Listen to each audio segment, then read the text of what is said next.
What's up everybody, DP Connect on T-Life HD, and today we're going to be reviewing Oddmar for iOS and Android. We weren't sure exactly what to expect when we first played this game, but we knew that the creators of Leo's Fortune would deliver, and once we played it, we were just amazed at how good it was. Stay tuned and find out why this platformer is our mobile game of the year so far. First, let's go over game modes. There's only one game mode, and that's story mode. So let's go over the settings and menus instead. When you're in the level select screen and end game, you get the same option menus, and it's really basic. The first option is to show subtitles or not, and the second option is to have an on-screen control or not. Trust me, you won't need this because the controls and how they implemented them are great. But if you need that on-screen joystick and buttons, you have the option to. In the same settings screen, you also remember the option to view the credits, meaning you'll get to see all the names of everyone who contributed to making the game and whatnot. On the left hand side of the level select screen, you also have a little book. This book contains all the cutscenes from the story that you collect as you go through the game.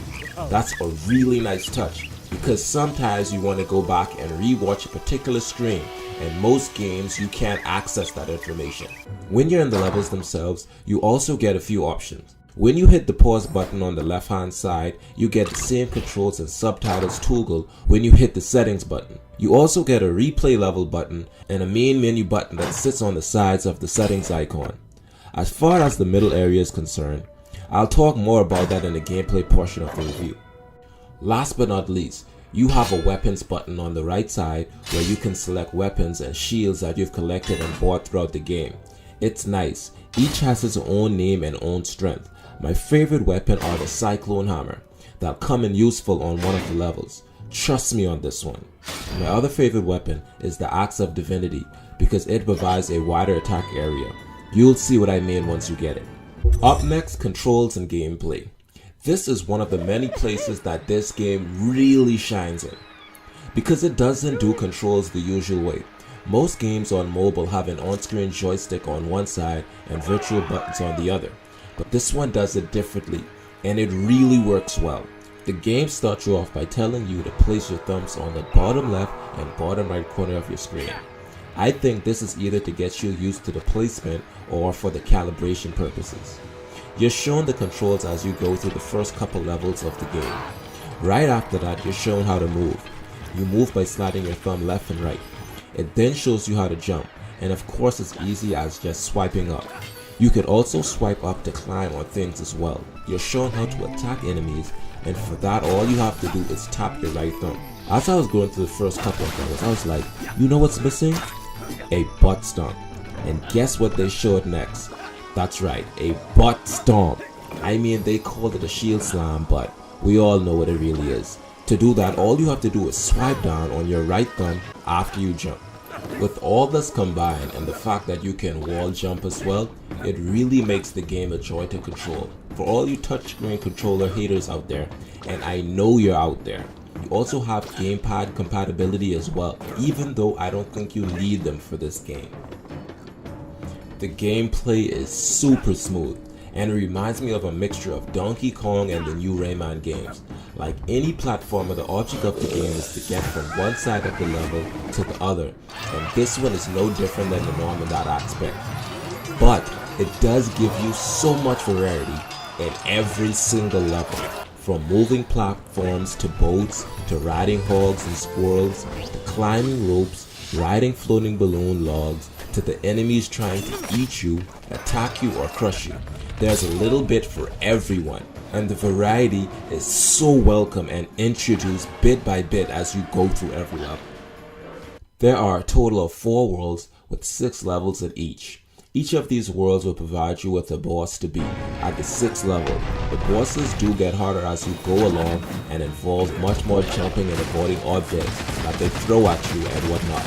I love the variety of bosses as well. Each has their own part of the game. If you're good at platformers, you'll probably finish the main part of the game in about 5 hours.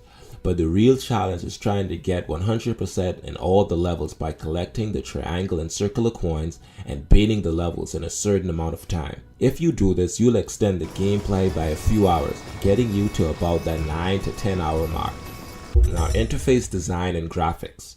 The interface design is nice, and it has that wooden and stone Norse type of design that matches the cartoony characters and the background of the game. Whoever is the designer for this game is amazing. The buttons are all really responsive, and I never had an issue with them at all. The graphics are outstanding. Oh my gosh. For the intro and the level cut screens to the backgrounds and level designs, everything is so full of life and movement.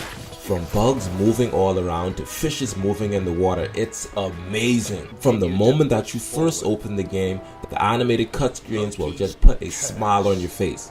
Each level is super colorful and has a different look to them.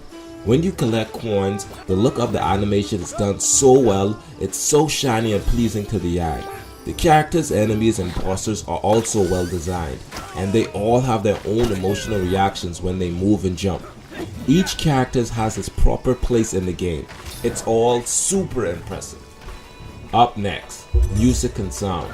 Oddmar and his trusted companion charged towards Loki, but were quickly struck down by a bolt of lightning that reflected off Oddmar's shield.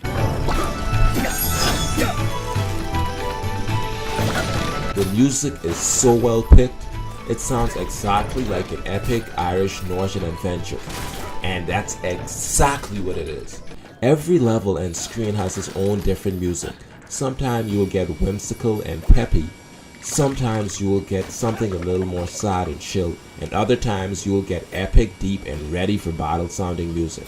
Each character has its own sound when you jump or attack them, and the main character also makes sounds as he goes through the levels.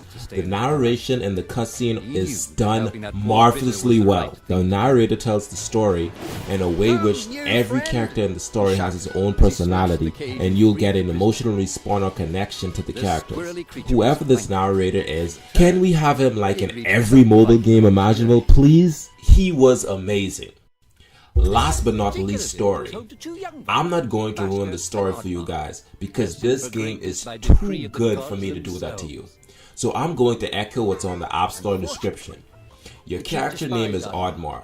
Oddmar struggles with life in his village and is not a worthy place of Valhalla.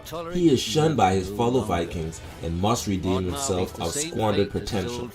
One day he is offered an opportunity to prove himself, but at a price. Can Oddmar redeem himself? That's up to you to find out.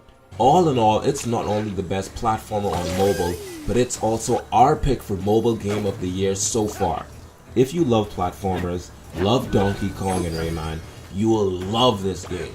Not only is it great, but it also has a ton of replay value and gameplay that will extend anywhere from 5 to 10 hours depending on how you play the game. It draws inspiration from great platform games and execute it to perfection on mobile. We highly, I mean highly recommend it, and it's absolutely D-Life HD approved. Alright everybody, thanks for joining me. Let me know by commenting below if you agree with me or my opinion. If you like this video, remember to smash that like button because it really helps us out a lot. We're also adding Amazon affiliate links in the description for things like Steam, Apple Store, and Google Play Store gift cards, just in case you plan on buying this game or other games and you need a gift card. For every purchase you make, we make a little bit in return, and that really helps the channel out a lot. If you want more content like this, remember to subscribe because we're planning on releasing more mobile game content very regularly. Also remember to follow us on Twitter and Facebook for daily mobile game updates. Peace.